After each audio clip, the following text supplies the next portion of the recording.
शिर्डी अगदीच जवळ आहे. कदाचित मी एखाद दुसरं ठिकाण विसरत असेल, पण या सगळ्या गोष्टींचा विचार करता पंतप्रधानांनी लोकसभेच्या अगदी पार्श्वभूमीवरती इथे येणं, दर्शन घेणं आणि पुढचे कार्यक्रम करणं, नाशिकच्या दृष्टीनं, विकासाच्या दृष्टीनं या धार्मिक अंगांचं महत्त्व कसं लक्षात घेतलं जाईल निवडणुकांचा काळ पाहता? कुंभमेळ्याचाही तू मगाशी उल्लेख केला होतास. अगदी बरोबर आहे. नाशिक ही नगरी मंदिरांची नगरी म्हणूनच ओळखली जाते, धार्मिक नगरी म्हणूनच ओळखली जाते. तुझे नावांचा उल्लेख केला, त्यामध्ये सप्तशृंगी देवीचं मंदिर यामध्ये आणखी एक समावेश करता येईल. 3.5 शक्तीपीठांपैकी अर्धपीठ म्हणून त्याच्याकडे बघितलं जातं. हिंदुत्वाची कास धरलेला पक्ष म्हणून भाजप आणि त्याच्या ज्या इतर सहयोगी संघटना आहेत त्यांच्याकडे बघितलं जातं. त्यामुळे हिंदुत्वाची वोट बँक अधिकाधिक मजबूत करण्याचा प्रयत्न इथे केला जातोय. कारण शिवसेना उभाटा गटाकडे आता जी टीका केली जाते, काँग्रेस राष्ट्रवादी सोबत ते गेले, त्यामुळे त्यांनी कुठेतरी हिंदुत्वापासून दूर गेलेले आहेत हे दाखवण्याचा प्रयत्न भाजपकडनं वारंवार केला जातोय. आता तसे जे कुंपणावरचे जे मतदार आहेत त्या मतदारांना आपल्या बाजूने आकर्षित करण्याचा हा मोठा प्रयत्न आहे आणि एक संधी मोदींना या निमित्तानं आलेली होती. नाशिकमध्ये येत आहेत आणि नाशिकच्या काळरामाचं दर्शन घेणं, गोदावरीची आरती करणं, गोदावरीचं पूजन करणं. कारण सुरुवातीचा जो दौरा होता या दौऱ्यामध्ये फक्त ते रोड शो करणार आणि रोड शोच्या माध्यमातून युवकांना संबोधित करणार, युवक महोत्सवाच्या योगेश आवाज मिल पा रही है आपको?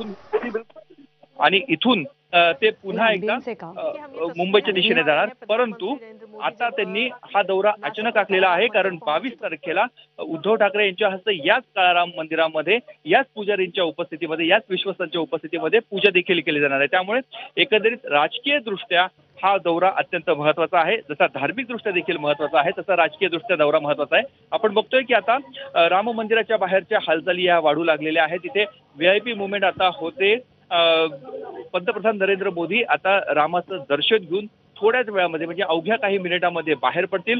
समोर आपण बघतोय की हा ताफा पूर्णपणे लागलेला आहे. आजूबाजूचा परिसर हा पूर्णपणे फुलांनी सजवण्यात आलेला आहे आणि इथून पुढे हा ताफा युवा महोत्सवाच्या दिशेने जाणार आहे. यामध्ये आणखी एक महत्वाची गोष्ट अशी की गेल्या 3 ते 4 दिवसापासून म्हणजे मोदींचा दौरा जसा अंतिम झाला तेव्हापासून नाशिकच्या साधू महंतांनी एक मागणी केलेली होती. याआधी मोदींनी वाराणसीचं प्रतिनिधित्व केलं, परंतु आता नाशिक ही धार्मिक नगरी आहे. नाशिकमधनं त्यांनी लोकसभा निवडणूक लढवावी, नाशिकचं प्रतिनिधित्व करावं अशी मागणी देखील नाशिकच्या साधू महंतांच्या माध्यमातून करण्यात आलेली होती. कदाचित आजच्या पूजेनंतर अशी मागणी काही साधू महंतांच्या माध्यमातून मोदींना केली देखील जाईल आणि एकंदरीतच जर मोदींनी नाशिकमध्ये निवडणूक लढवली तर नाशिकसह राज्याचा कायापालट होईल अशी त्यांची धारणा होती. धार्मिक नगरी आणि मोदी हा जो एक नातं आहे हे नातं अधिकाधिक दृढ करण्याचा प्रयत्न हा केला जातोय. परंतु गेल्या काही दिवसापासून या आजच्या दौऱ्याची तयारी सुरू होती. नाशिकचे पालकमंत्री असतील, ग्रामविकास मंत्री गिरीश महाजन असतील, स्वतः मुख्यमंत्र्यांचे 2 दौरे याआधी झालेले, त्यामुळे नियोजनामध्ये कुठलीही कसूर सोडू नये अशा स्वरूपाची सक्त ताकीद देण्यात आली होती आणि ते तंतोतंत खरंच झाल्याचं आपल्याला बघायला मिळते. आपण बघतोय की ज्या काही भेटवस्तू देण्यात आलेल्या होत्या या भेटवस्तू घेऊन आता हे सर्व सुरक्षा कर्मचारी हे आता निघालेले आहेत आणि याचाच अर्थ थोड्याच वेळामध्ये पंतप्रधान हे बाहेर पडतील आणि पंतप्रधान नरेंद्र मोदी यांना नाशिक, जसं मी मगाशी पण उल्लेख केलेला होता की नाशिकचा येवला पैठणी जी प्रसिद्ध आहे तिथल्या रेशीम वस्त्रांचा शेला देखील त्यांना परिधान करण्यात आलेला होता. नाशिकच्या महाराष्ट्राच्या संस्कृतीचं जे वैभव आहे ते वैभव त्यांच्यासमोर मांडण्याचा प्रयत्न करण्यात आलेला होता. त्यामुळे एकंदरीतच हा दौरा सर्वार्थाने महत्वपूर्ण असा आहे. बरोबर आहे मुकुल. धार्मिक दृष्ट्या महत्व आपल्या पक्षाच्या विचारांना देणारा पक्ष म्हणून भाजपची ओळख आहे.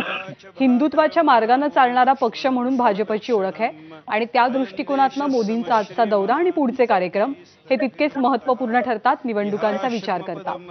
या धार्मिक मुद्द्यासोबतच युवा शक्ती जी देशाच्या पुढच्या भविष्याच्या दृष्टीनं खूप महत्वाची आणि वोट बँकेच्या दृष्टीनं सुद्धा तितकीच इम्पॉर्टंट. तर या युवा शक्तीचा सगळ्यात मोठा महोत्सव देशातला तो नाशिकमध्ये होतोय. एक नामी संधी आहे त्यांना संबोधित करण्याची. युवकांच्या दृष्टीनं आजच्या मेळाव्यामध्ये, सभेमध्ये मोदी काय बोलतील अशी अपेक्षा व्यक्त होते. बरोबर आहे. युवकांना भविष्यामध्ये काय संधी आहे, युवकांमधनं नव्या भारताची मुहूर्तमेढ कशी रोवली जाणार आहे या संदर्भात मोदींच्या माध्यमातून युवकांना हा संदेश दिला जाणार आहे. कारण वेगवेगळ्या क्षेत्रामध्ये, मग ते IT क्षेत्र असेल, संरक्षण क्षेत्र असेल, स्वयं रोजगाराचं क्षेत्र असेल किंवा इतर नोकऱ्यांच्या माध्यमातून कृषी क्षेत्र आहे. नाशिक हा कृषी जिल्हा देखील म्हणून ओळखला जातो. नाशिकमध्ये कांद्याचा प्रश्न हा वारंवारच केंद्र सरकारला अडचणीचा ठरत असतो. अशा शेतकऱ्यांसाठी देखील मोदींकडे काही वेगळी जादूची कांडी आहे की काय हे बघणं महत्वाचं आहे, कारण या संदर्भात देखील उत्सुकता ही शिगेला पोहोचलेली आहे. त्यामुळे नवीन रोजगार म्हणजे पारंपरिक रोजगार सोडून नवीन शिक्षण जर विद्यार्थ्यांना दिलं, तरुणांना दिलं, युवकांना दिलं तर ते नवीन भारत हा घडवू शकतात. जगाच्या तुलनेमध्ये मोदींना विश्वगुरू